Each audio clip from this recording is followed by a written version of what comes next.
Magandang araw po. Narito na po ang magiging lagay ng panahon ngayong araw ng Biyernes, April 19, 2024.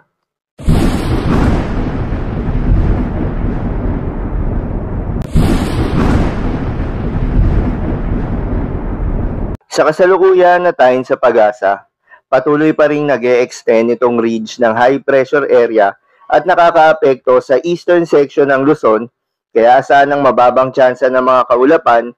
Ibig sabihin, mababa rin yung tsansa ng mga pag-ulan sa specific na lugar na apektado nitong ridge ng high pressure area. Samantala, sa nalalabing bahagi ng ating bansa, asahan ng maganda at maliwalas na panahon, asahan rin ng mainit at malinsangan na panahon lalo na sa tanghali, na may mga tsansa naman ng mga localized thunderstorms pagsapit ng hapon at gabi.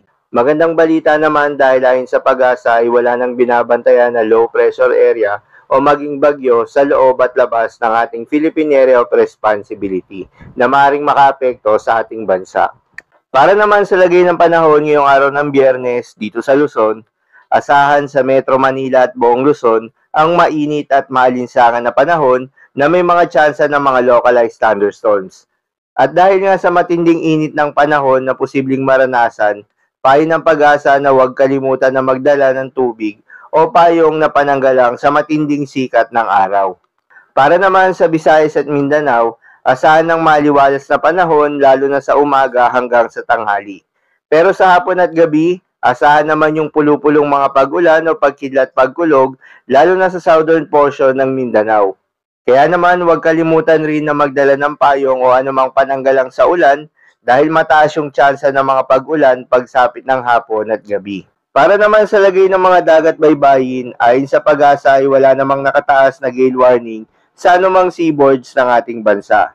Kaya naman malayang makakapamalaot yung mga kababayan nating mangingisda, pati na rin yung may mga maliliit na sasakyang pandagat.